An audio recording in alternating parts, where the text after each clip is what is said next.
The only scheduled debate between vice presidential nominees wrapped up within the last half hour. Minnesota Governor Tim Walz and Ohio Senator J.D. Vance faced off on national television.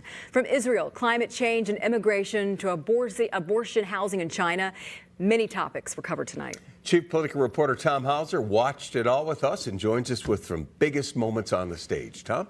Yeah, Kevin, it was a pointed debate on a wide range of issues with no real flashpoints. The two candidates shook hands at the start and at the end of the debate. But the moderators got right to the biggest story of the day, Iran launching missiles into Israel and the growing threat of war in the Middle East.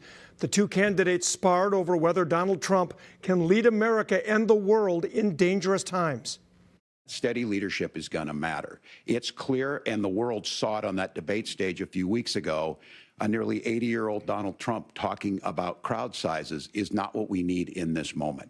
But it's not just that. It's those that were closest to Donald Trump that understand how dangerous he is when the world is this dangerous. And we have to remember that as much as Governor Walz just accused Donald Trump of being an agent of chaos, Donald Trump actually delivered stability in the world, and he did it by establishing effective deterrence.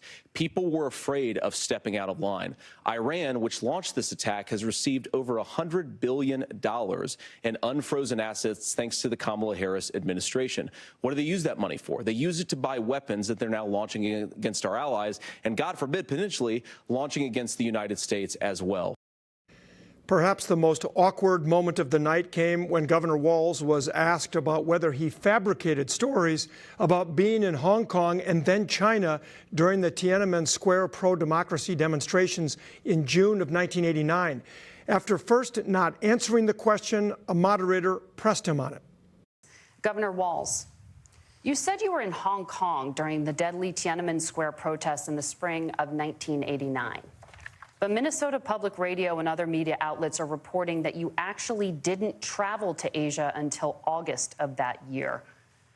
Can you explain that discrepancy? Yeah, well, and to the folks out there who didn't get at the top of this, look, I grew up in small rural Nebraska. Governor, just to follow up on that, the question was, can you explain the discrepancy? All I said on this was I got there that summer and misspoke on this. So I will just, that's what I've said.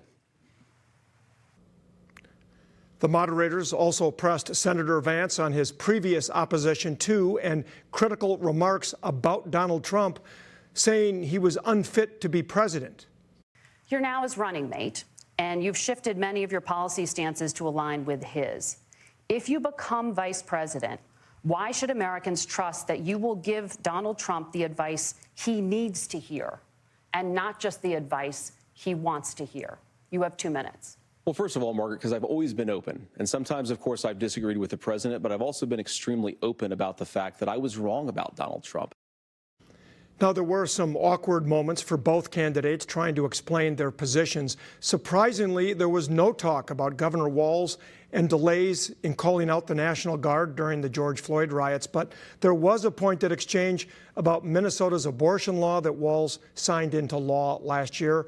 If you want to rewatch the whole debate or catch it for the first time, we'll have it posted at KSTP.com. Kevin? Okay, thank you. That's Tom Hauser reporting.